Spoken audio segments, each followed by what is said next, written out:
자, 이제 말씀을 함께 나누도록 하겠습니다. 30여 년 전 MBC 주말 드라마 중에 사랑이 뭐길래라는 드라마가 있었습니다. 굉장히 호응이 좋았죠. 평균 시청률이 59.6%를 기록하면서 지금까지도 이 평균 시청률은 기록이 깨어지지 않다고 합니다. 이 드라마 내용 그때 저도 이제 잠깐씩 이것을 봤는데 이 보수적인 가정과 좀 개방적인 가정, 그 가정에서 자란 이렇게 남녀가 결혼을 하게 돼서 그 결혼 생활 가운데 갈등, 그리고 그 양쪽 일가의 그 어떤 같이 등장하면서의 이런저런 소소한 일상과 어떤 그런 갈등들을 재밌게 그린 드라마입니다. 다른 어떤 그 문화와 가치 속에서 자라다 보니까 당연히 갈등이 일어날 수밖에 없습니다. 그건 오늘 우리도 경험하는 바인 것입니다. 그래서 이 드라마가 말하고자 하는 것은요, 그 갈등 속에서도 갈등으로 끝나지 않고 화해하고 회복하고 그 나름대로의 그 가정생활을 정말 재밌고 또 행복하게 살아갈 수 있는 이유는 바로 가족 간의 사랑 때문이라는 것이죠. 그래서 그 사랑이 뭐길래 자존심도 내려놓고 욕심도 내려놓고 자기가 지켜왔던 신념도 내려놓는 그러한 모습, 그것을 보여주는 것입니다. 한마디로 사랑의 모든 문제의 키라는 것이고, 사랑이 빠지면 말 그대로 아무것도 해결할 수 없고 해결되지 않는다라는 것을 보여줬던 드라마입니다. 오늘 이 야곱에게 있어서 사랑이 뭐길래에서 사랑은 베델입니다. 즉 야곱의 인생에서 베델이 빠지면 야곱은 우리는 지금도 기억하지 못하는 그냥 그 시절에 살았던 한 사람에 불과하고, 혹 그 기록을 했다 할지라도 협작꾼에 불과한 사람으로 기억될 것입니다. 야곱은 바로 이 베델이 있었기에 야곱도 있었던 것이죠. 따라서 야곱에게 있어서 이 베델은 반드시 가야 되고 가고야 말아야 될 인생의 목적지요, 목표였던 것입니다. 도대체 베델이 뭐길래 하나님은 집요하리만큼 이 야곱에게 베델로 부르시는 하나님의 손길, 또 하나님의 뜻이었을까 한번 우리가 살펴봐야 되겠습니다. 아울러 야곱에게 이 베델이었다면 우리에게 있어서도 베델이 있다는 것이죠. 과연 베델이 뭐길래 하나님은 끝까지 그 자리로 올 때까지 기다리시고 그 자리로 인도하십니까? 어느 우리에게 있어서의 베델, 우리에게 있어서 우리가 가야 될 베델, 바로 그 자리가 무엇인지를 동시에 우리가 같이 발견하고 찾고 그리로 나아가기를 바라겠습니다. 세겜에서 일어난 디나의 사건, 우리가 지난주에 살펴봤듯이 이 사건은요, 아무리 협착한 야곱이라도 이것은 개인이 해결할 수 있는 능력을 넘어선 어떤 사건이었던 것입니다. 야곱의 말대로 브리스 족속과 가나안 족속이 쳐들어오면 야곱의 일가는 순식간에 몰살을 당할 수밖에 없는 그러한 상황이었습니다. 이제 야곱은 어찌 할 수가 없고 어떻게 할 능력도 없고 방법도 없습니다. 그냥 머리가 하얘지는 것이죠. 자신의 능력을 넘어선 것이죠. 그러니까 야곱이 이미 야복 강가에서도 1차적으로 경험했죠. 무엇을 경험했습니까? 그렇게 많이 쌓았던 가지고 있던 것들이 무용지물이라는 것, 그것도 나를 지켜준다는 보장이 없다는 것을 경험했죠. 근데 여기서도 또다시 경험하는 것입니다. 그 많은 것들, 내가 그토록 붙들고 쫓아왔던 그 많은 것들이 무슨 의미가 있는가? 이것이 무슨 나를 지켜줄 만한 그 힘이 되는가? 힘이 되지 않아요. 그래서 그 모든 세상의 헛됨을 여기서 느끼게 되고요. 그리고 자기의 힘을 넘어선 어떤 세상의 힘이 올 때 그거를 감당할 수 없는 자신의 무력감 앞에 철저히 절망하는 것이죠. 그러니까 이미 야복 강가에서도 경험했지만 야곱은 그때 정신을 완전히 차렸어야 되는데 정신을 차리지 않습니다. 근데 야곱만이 아니죠. 우리도 그렇죠. 정말 큰 일을 경험하고 난 뒤에 정신을 차릴 것 같은데 또 시간이 지나면 정신을 차린 것이 어디로 갔는지 또다시 옛날로 돌아갑니다. 야곱도 그런 것이죠. 그래서 야곱이 이 두 번째 사건을 통해서 이것은 정말 또 다른 사건인 것이에요. 야복 강가에서는 자기 혼자와 에서와의 관계였다면 이것은 한 민족들과의 관계가 되어버린 것이죠. 이제는 도망할래야 도망할 데도 없는 상황 속에서 그동안 살아왔던 내가 쫓아왔던 세상의 것이 헛되다는 것을 발견하게 되고 그의 인생에서 지금 깨닫는 것입니다. 그리고 철저히 자기의 힘보다 더 큰 힘이 올 때 나는 무력한 존재일 수밖에 없다라는 인간의 무력함을 여기서 동일하게 느끼게 됩니다. 야곱은 지명수배가 내려진 거나 다름없죠. 그래서 이제는 온데간데 할 수가 없습니다. 어디로 다닐 수도 없고 도망갈 데도 없습니다. 사면초가 답이 보이지 않습니다.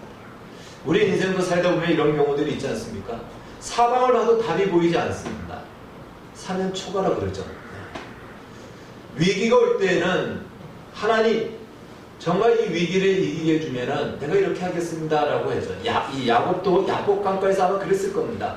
야복강가를 무사히 건넘기만 하면 하나님 내가 당장 베델로 올라가겠습니다 라고 했지만 우리가 살펴봤듯이 연측이심 바로 들어갈 때 마음과 나올 때 마음이 다르듯이 마음이 달라진 거예요.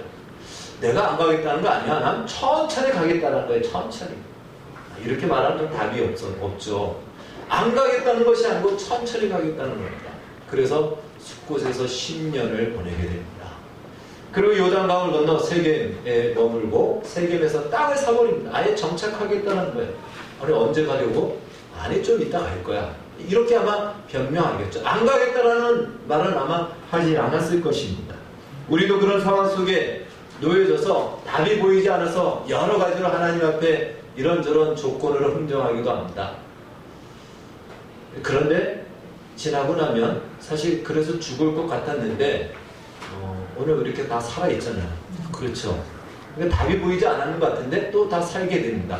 그러나 중요한 것은 사는 것이 목적이 아니고 베델로 나아가지 않는다면 언제든지 우리의 인생은 이러한 위기의 연속 속에서 늘 두렵고 불안하고 쫓기는 인생을 살 수밖에 없다는 것입니다. 야곱도 위기를 넘겼죠. 그러나 여전히 그 위기를 넘어서 끝난 것이 아니고 이런 불안과 두려움이 또다시 찾아오게 된다는 것이죠. 이제 베델로 나아가야 되는 것입니다. 그 두려움 속에 있을 때 하나님이 나타나셔서 야곱에게 말씀합니다. 베델로 올라가라. 거기서 나에게 제단을 쌓아라. 내게 나타났던 내가 혈려의 단신으로 고향을 떠나서 두렵고 떨림으로 갈 때 너에게 나타났던 바로 그 베델에서 내가 약속하고 하나님과 약속했던 그 약속을 지키고 그 약속을 지켰음을 나타내보라 라고 하나님이 말씀하십니다. 야곱의 입장에서는요, 이제는 하나님의 말씀을 거부할 수 있는 명분도 없고 이유도 없습니다. 왜? 선택의 여지가 없습니다. 다른 선택의 여지가 있다면 아마 또 그리로 갔을 겁니다. 그런데 이제는 선택의 여지가 없습니다. 여기서 정말 어디로 갈 수도 없죠. 언제 이 소식을 한 민족들이 연맹했던 그 가나안 족속과 브리스 족속들이 자신들을 몰살할지 모릅니다. 사실 베델까지 가는데도 두려운 것이에요. 가다가 혹시라도 쫓아오면 당할 수밖에 없습니다. 거기까지 갈 수 있다는 보장도 없습니다. 하나님이 보장해 주시겠지 하나님을 믿는다지만 야곱의 믿음이 언제 제대로 믿었던 적이 있습니까? 그러니까 이제는 야곱은 이러지도 못하고 저러지도 못하고 여기 있어도 죽고 도망가도 죽는 이 상황 속에서 철저히 하나님께 그 운명을 맡겨야 되는 이 상황 속에 있게 된 것이죠. 그래서 하나님의 말씀대로 받아들입니다. 그리고 베델로 올라갈 준비를 하게 됩니다. 오늘 2절 말씀, 베델로 올라갈 준비를 하면서 이렇게 말씀하죠. 너희 중에 있는 이방 신상들을 버리고 자신을 정결하게 하고 너희들의 의복을 받고 입으라. 베델로 올라가기 위해서 야곱이 준비해야 될 것들은 이방 신상, 바로 이 세상적인 것들은요 다 내려놓고 가야 된다는 것이죠. 하나님 앞에 나아감에 있어서 이 세상적인 것은 전혀 소용도 쓸모도 없게 되는 것이죠. 야곱의 말대로 야곱의 식구들은 그동안 가지고 있던 이방 신상들과 그것을 상징하는 귀걸이와 액세서리와 이런 모든 것들을 다 거둡니다. 그리고 야곱은 그것을 보면서 이렇게 깨달았을 겁니다. 그동안 내가 하나님을 믿는다고 했지만 이렇게 이방 신상, 이방의 것으로 이방 신의 이것들로 치장되어 있고 가득 차 있다는 것에 자기도 아마 놀랐을 것입니다. 이 정도였단 말인가? 그래도 우리가 하나님 믿는 가정인데 하나님이 아닌 다른 이방, 좋다라는 이방 신상들의 우상들을 다 가지고 있고 그 상징들을 가지고 있고 그 부족들을 가지고 있고 그 가족들을 다 그렇게 가지고 있었던 것입니다. 사실 야곱도 목적이 자신의 성공이었기 때문에 우리에게 도움을 준다라고 한다면 그걸 마다할 이유가 없는 거죠. 그러니까 세상적인 가치관을 버리지 않았기 때문에 그런 것들로 가득 찼던 것이죠. 그걸로 인해서 자기의 실상을 제대로 보게 된 것입니다.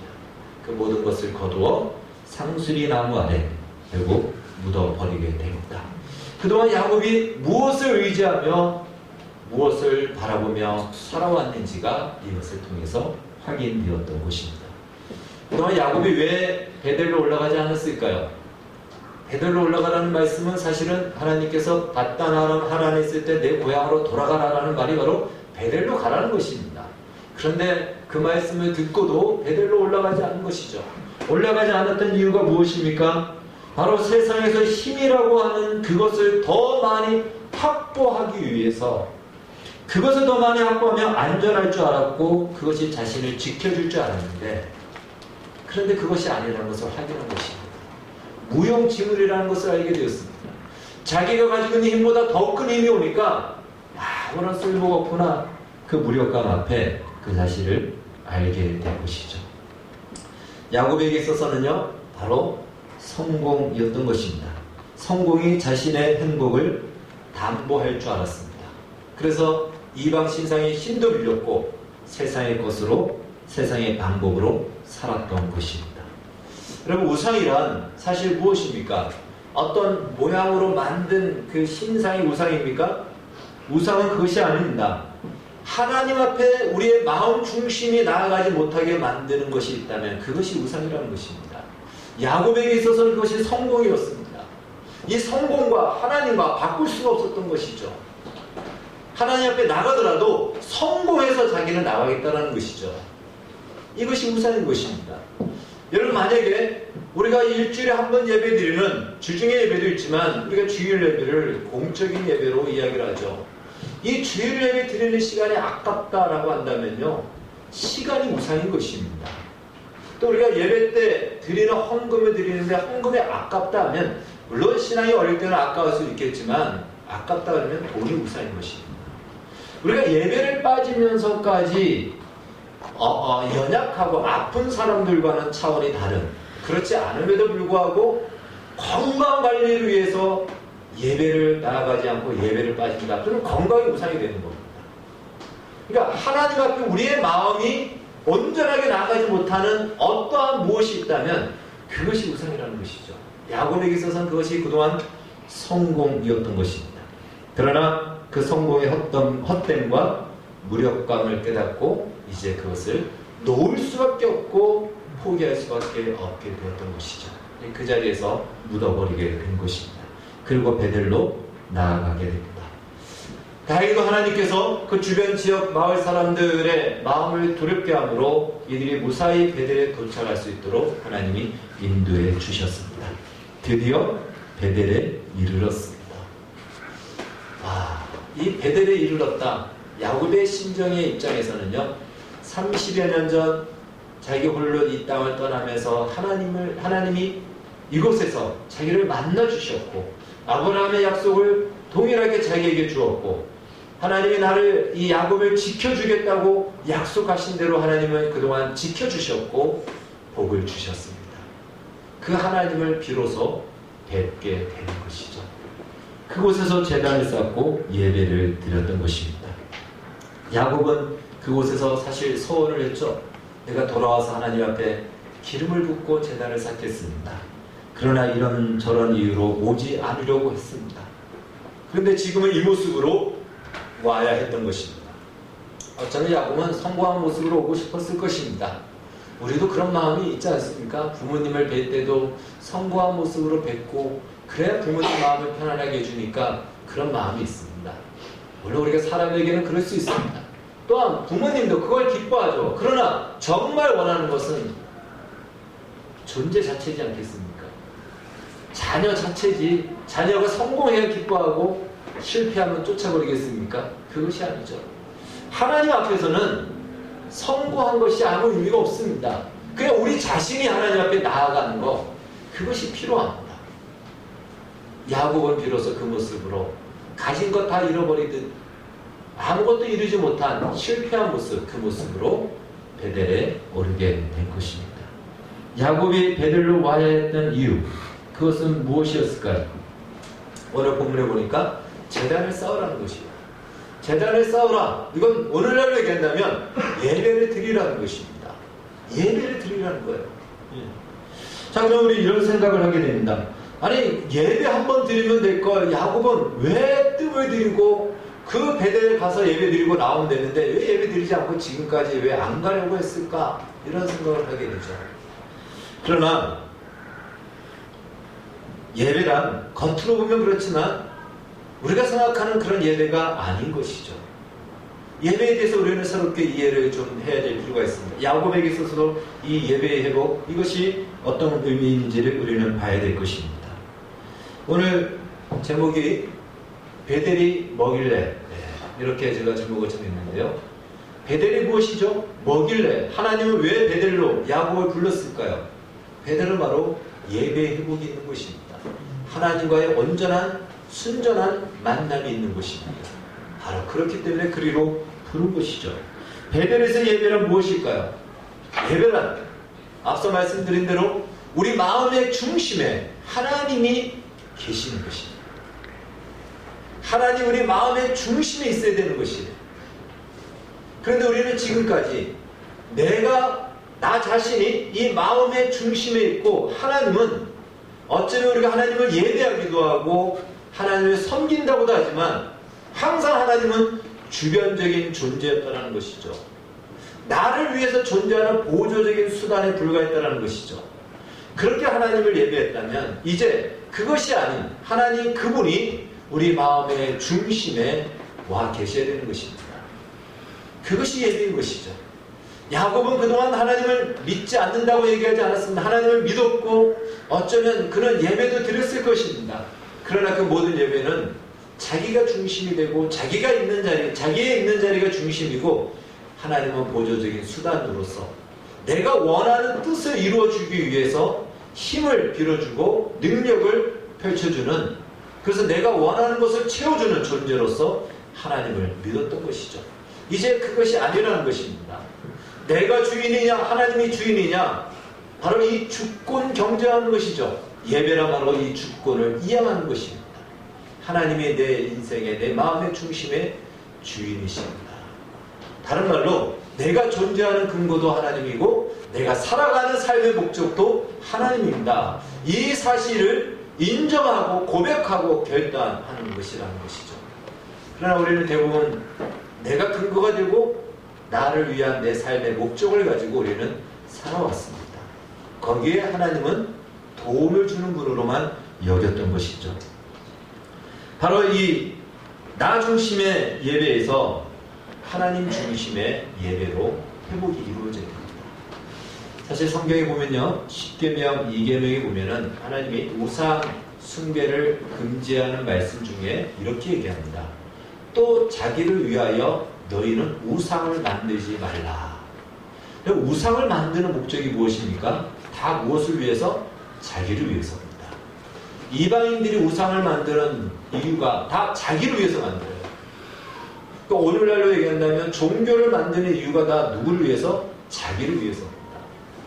모든 것이 다 자기를 위해서 존재해야 되는 것이죠. 자기가 중심이고 그 모든 것은 주변에 불과한 것이죠. 그래서 말세의 가장 큰 특징이 무엇이냐면, 사도 바울이 로마서에서 이야기하고 서신서에서 얘기하는 것이 무엇이냐면, 마지막 때의 가장 큰 특징은 자기 사랑입니다. 자기만을 사랑하는 거예요. 이것이 마지막 시대의 특징입니다. 그러니까 인간은 언제든지 자기가 가장 중심이었던 것이죠. 자기를 위해서 하나님도 필요한 것이죠. 우리가 신앙생활을 처음 할 때는 그럴 수 있습니다. 하나님이 나를 위해서 응답해 주시고 나에게 복을 주시고 나의 인생을 복 주시고 그렇게 하는가 보다, 그렇게 우리를 믿을 수 있고 그렇게 또 신앙생활을 할 수도 있습니다.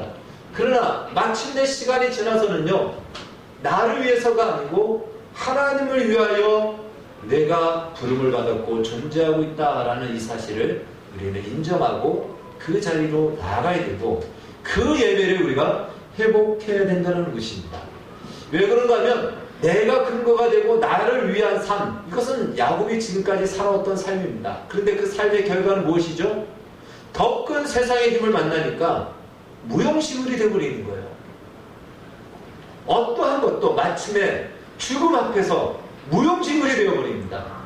자기가 근거가 되고 자기를 위한 삶의 결국은 이런 비참한 결과 앞에 절망할 수밖에 없다는 것이죠. 야곱은 이것을 이제 똑똑히 두 눈으로 그것을 보았던 것입니다. 마찬가지로 오늘날 우리도 우리의 인생을 우리는 여전히 하나님을 나의 가끔씩 중심에 놓고 또 어느 때 잠깐 저리로 나가세요 하고는 좀 밀어버리고 우리는 그렇게 살아갑니다. 하나님을 위해서 산다는 것에 대해서 우리는 좀 잘못 알고 있는 것들이 있어서 그렇습니다. 자, 그러면 이 예배 베델로 나아가야 됐던 이 목적은 무엇이냐면 말 그대로 주권을 이양하는 것입니다. 이제부터 야곱 자신이 중심이 아닌 하나님이 중심이 된 인생, 바로 그 인생을 살겠다라는 고백과 결단인 것이죠. 하나님을 위해서 산다는 그것에 대해서 우리의 생각은 대부분 하나님을 위해서 우리가 마치 앵벌이를 하는 것 같고 하나님의 꼭두가시로 사는 것 같으니까 나는 없고 하나님 위해서만 살아야 되는 뭔가 이 불편함과 또 그것을 위해서 나는 죽어야 되는 희생과 이렇게 우리는 생각하다 보니까 하나님을 위해서 산다는 것에 대해서 우리는 좀 부정적으로 생각합니다. 그래서 하나님을 위해서 사는 것이 아니고 나도 내 인생을 살겠다라고 하는 것이 대부분의 사람들의 생각이죠. 그런데 우리가 착각하고 있는 것이 있습니다. 하나님을 위해서 산다는 것은요, 하나님이 뭔가가 부족해서 우리가 뭔가를 채워줘야지만 하나님이 만족하고 완성되기 때문에 우리의 수고가 필요하고 우리의 헌신이 필요한 것이 아니라는 것입니다. 하나님이 뭐가 부족하겠습니까? 우리의 무엇이 어떻게 도움이 되겠습니까? 그것이 아니라는 것이에요. 그것은 우리가 사람들 가운데 잘못된 어떤 사람들 간의 인식 때문에 그렇죠. 누구를 위해서 산다라고 했을 때는 그 사람을 위해서 목숨도 바치고 그 사람의 종이 되는 것, 우리는 그렇게 생각하다 보니까 하나님을 위해서 산다라는 것을 그렇게 생각할 수가 있다는 것입니다. 그러나 하나님을 위해 산다라는 것은요, 하나님의 꼭두가시가 되고 하나님을 위해서 앵벌이가 되는 것이 아니고요, 우리가 만들어낼 수 없는 영원에 속한 것들을 우리의 것으로 삼는 것, 이것이 하나님을 위해서 사는 것입니다. 여러분, 우리는 우리가 만들어내는 것만을 가지고 우리는 살겠다는 것이에요. 그런데 그 결과는 무엇이죠? 비참함이고 두려움이고 죽음으로 끝나는 것이죠. 다 사라지는 것들입니다. 거룩에 속하고 영혼에 속하고 생명에 속하고 진리에 속한 것들은 하나도 없다는 것이죠. 사람은 이것을 만들어낼 수 없습니다. 그리고 이 세상의 어떤 것도 이것을 만들어낼 수 없습니다. 오직 하나님만이 이것을 만들어낼 수 있는 것입니다. 우리가 하나님 위해서 산다는 것은 바로 하나님만이 만들어낼 수 있고 영혼에 속한 이것을 열매 맺고 그것을 우리의 것으로 삼는 거예요. 제발 그것을 하나님만이 만들 수 있는 그것을 너희도 너희의 것으로 삼으라. 이것이 하나님 위해서 사는 것이에요. 그래서 그 과정 속에, 그 방법 속에 무엇이 있냐면 희생이 있고 수고가 있고 오래 참음이 있고 헌신이 있는 것 뿐입니다. 우리는 그것을 통해서 우리의 자유를 잃어버리는 것이 아니고 없어지지 않고 영혼에 속하고 생명에 속한 하나님의 것을 우리의 것으로 삼는 것입니다. 신약 성경으로 얘기한다면 비로소 하나님의 형상을 회복하며 성령의 열매를 맺는 인생이 되는 것입니다. 이것은 우리에게 주신 영광입니다. 하나님이 왜 야곱을 불렀을까요? 야곱이 만들어내는 인생의 결과는 무엇이죠? 세겜에서의 디나의 사건입니다. 그것이요, 야곱의 인생의 결론입니다. 물론 이후로 야곱이 이제 또 등장합니다. 요셉의 어떤 그 인생 속에 야곱도 등장하지만 야곱의 인생의 결론은 사실은 여기서 끝이 납니다. 이후로는 요셉의 세계로 들어갑니다. 야곱의 육안적인, 육신적인 인생의 결론은 무엇이죠? 디나의 사건이에요. 그 아들들이 한 민족을 도륙하고 살육하고 그 결과는 두려움밖에 없고 죽음밖에 없는 그것이 야곱의 인생의 결론인 것이죠. 그러니까 야곱이 만들어내는 것이란 다른 말로 우리가 만들어내는 것이에요. 우리가 그토록 만들어내겠다고 하는, 인간이 그토록 만들어내겠다는 결과는 무엇이죠? 화려한 문명입니까? 찬란한 문명입니까? 편리한 문명입니까? 그 안에서 우리가 오늘날 숨쉬고 있는 겁니다. 진짜인지 가짜인지 모르지만 최고의 의학과 최고의 과학이 발달한 이 시대에 이렇게 전 세계가 코로나 바이러스로 두려움 속에 사는, 이것이 과연 인간이 만들어낸 최고의 모습이고 최고의 자랑할 만한 문명일까요? 인간이 만들어낸 것은 이런 것밖에 없다는 것이에요. 그래서 하나님이 너의 인생을 소비하지 않고 하나님이 줄 수 있는 그 인생으로, 그 이스라엘로 살 것을 바로 베델로 부르신 것이었습니다. 자, 그러니까 예배는요, 이제 우리 인생의 주인이 내가 아니고 하나님이 나의 주인이시며, 내가 생각하는 나의 뜻을 따라 살아봐야 만들어내는 것이 항상 냄새나는 것이고 죽는 것이고, 나는 기쁘고 일시적으로 만족하지만, 그래서 기고만장한 우리지만 나 때문에 주변에 있는 사람은 울어야 되고 또한 아파야 되고 힘들어야 되는, 그것이 우리 인생이 만들어내는 우리의 뜻입니다. 이제는 그 뜻대로 살지 않고 하나님의 뜻을 따라서 나의 인생을 소중하게 사용되어지기를 내어드리는, 바로 그것이 예배인 것이죠. 이 말은 다른 말로 이제부터는 내가 나를 책임지지 않고 하나님이 나를 책임져주는 인생을 살겠다라는 것입니다. 우리는 우리 자신의 근거가 된다면, 우리 자신의 목적이 된다면 그 많은 위험도 내가 책임져야 되는 것이죠. 어떻게 그 책임을 지겠습니까? 내 힘보다 더 큰 힘이 나를 공격하면 막아낼 수가 없죠. 하나님이 나를 책임져 주셔야 되는 것입니다. 성경의 말씀대로 이제 예배는 우리는 하나님의 백성이 되고 하나님은 우리의 아버지가 되어주시는, 이 관계를 회복하고 이 약속을 재확인하는 것이 예배인 것입니다. 야곱이 베델로 올라가기 싫었던 이유가 바로 이것이 싫었기 때문에 그렇죠. 야곱은 여전히 세상에서 세상적인 가치를 따라 세상에서 성공하고 인정받고 싶었던 것이죠. 그러나 그 결과는 아무것도 아니었던 것이고 무력화였던 것들을 보게 됩니다. 일시적으로 세상에서 우월감을 느끼고 또한 자만감에 빠질 수 있으나 그 이상 아무것도 없다라는 것입니다. 한마디로 베들로 올라가는 야곱은요, 두 손 두 발 다 들고 찬송가 나와 있는 천부여 의지없어서 손 들고 옵니다 라는 이 고백, 이 항복입니다. 그러나 사실 이것이야말로 가장 아름다운 모습인 것입니다. 비로소 야곱은 이미 축복받은 이름 이스라엘, 그 이스라엘로서의 이제는 삶을 사는 자리에 나아가게 되는 것입니다. 하나님이 이렇게 될 때까지 오래 참으셨습니다. 물론 하나님의 진정 회초리를 댔으면 야곱은 벌써 베델로 올라왔을 것입니다. 우리에게도 마찬가지입니다. 하나님이 진정 회초리를 댔으면 우리 정신 차리고 살았을 겁니다.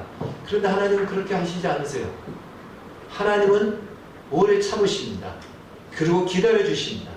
그리고 어떤 힘에 의해서가 아니고 이제 내 마음과 나의 중심을 나 스스로가 자원하여 자발적으로 하나님 앞에 나아가는 것, 굴복이 아닌, 힘에 의한 굴종이 아닌 스스로 자원하여 그 앞에 순복하는 것, 이 자리로 하나님은 우리를 부르시고 여기가 될 때까지 기다렸다는 것이죠. 이건 다른 말로 하나님은 우리를 인격적으로 대우하신다는 사실. 우리가 짐승을, 애완견들이나 뭐 여러 가지의 짐승들을 훈련시킬 때 말 안 들으면 때려야 됩니다. 물론 어떤 경우에는 잘 다듬어서 보듬어서 할 수도 있지만 때려야 되죠. 하나님께서는 우리를 때릴 수도 있지만 인격적으로 동등하게 기다리시는 거예요. 그럼 우리도 여기서 하나님을 무서운 하나님이 아니고 하나님 앞에 나를 불쌍히 여겨달라고 마치 인격자에게 설득하듯이 긍휼을 구하는 하나님을 비로소 만나게 되는 것입니다.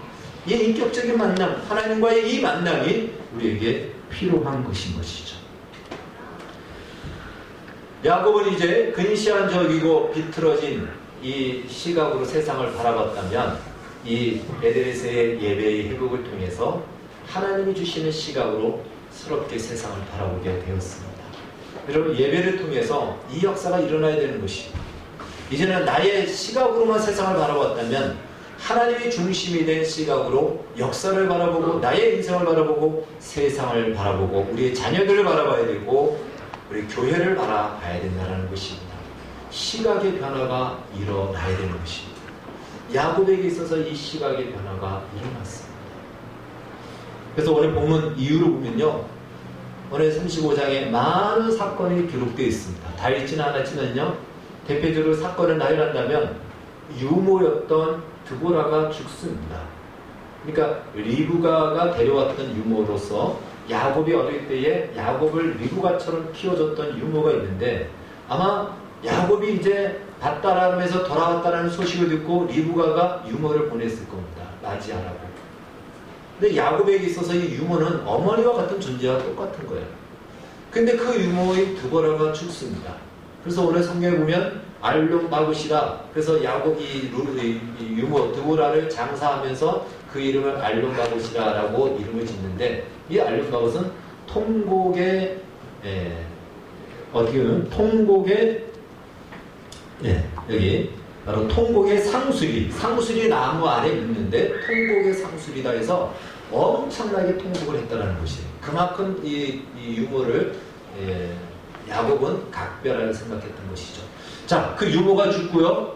그 다음에 야곱의 아내인 라헬이 이 베델을 지나서 이제는 아버지가 있는 곳으로 나아가는 중에 에브라이 베들레헴 근처에서 라헬이 막내 베냐민을 낳다가 죽게 됩니다. 사산 이제 아들을 낳고 라헬은 죽어요. 가장 사랑했던 아내였죠. 라헬을 잃어버리게 됩니다. 뿐만 아니라 그 사건 이후에 장자였던 르우벤이 야곱의 첩 라헬의 시종이었던 비라와 이 통관을 하는, 그러니까 이 동침을 하는 이 사건이 여기서 나옵니다. 이걸로 인해서 아마 이제 이 르우벤은 장자의 명분을 잃어버리죠. 사실 이건 있을 수 없는 일이죠. 성경 율법에 보면은 그 어머니와 동침을 하는 자는 둘 다 죽이라고 했습니다. 근데 둘 다 죽였어야 되는 거예요. 말도 안 되는 이런 일이 일어난 것입니다. 근데 이제 이 내용을 학자들은 이렇게 얘기합니다. 이 르우벤이 왜 이런 일을 했냐라고 했을 때 라헬이 죽어서 르우벤의 어머니는 레아였어요. 친어머니는. 그러니까 이제 야곱이 레아에게 이제라도 마음을 좀 주었으면 좋겠다라는 그 아들에 대한 마음이 있는 거죠. 평생 항상 라헬에 밀려서 찬발 신세였으니까.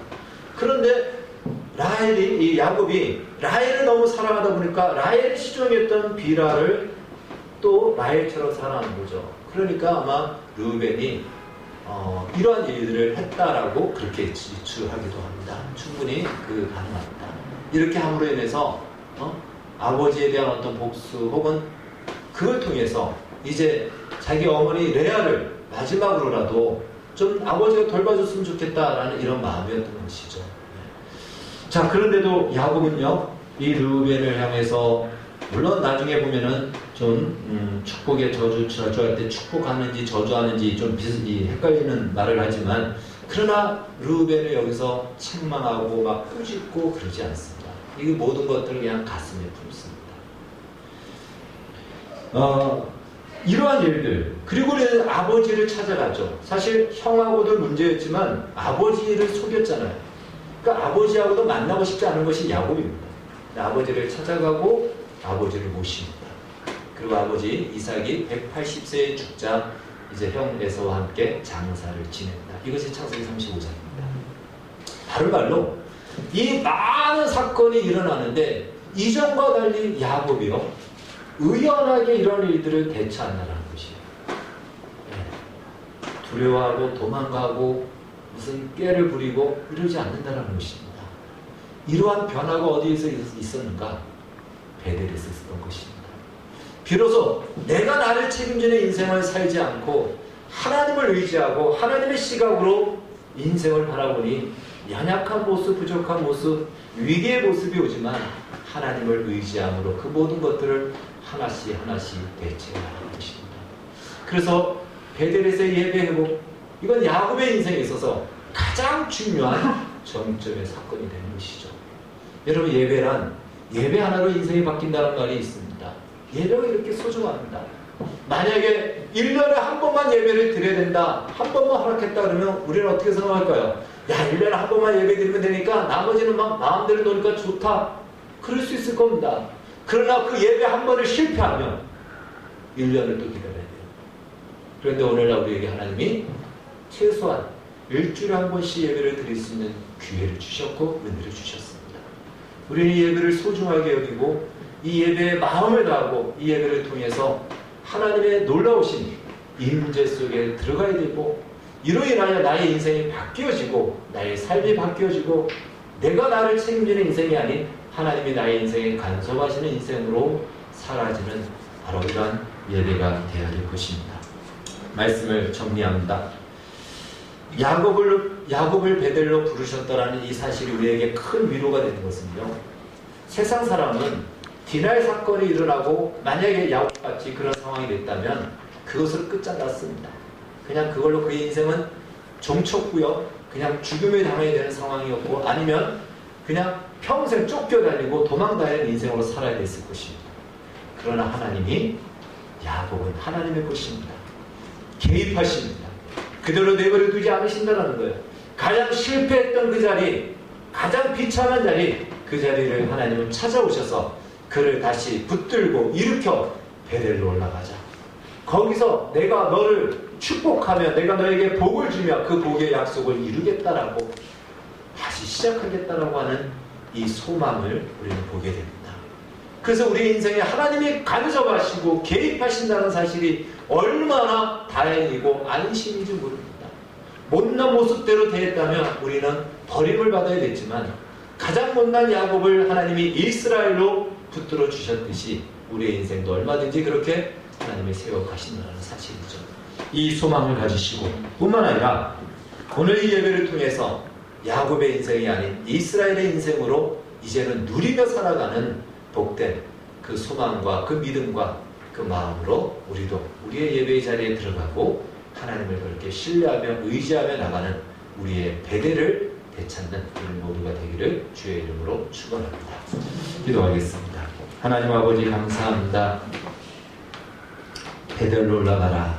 베델이 무엇이길래? 그러나 베델이 없었다면 야곱도 이스라엘도 없었을 것입니다.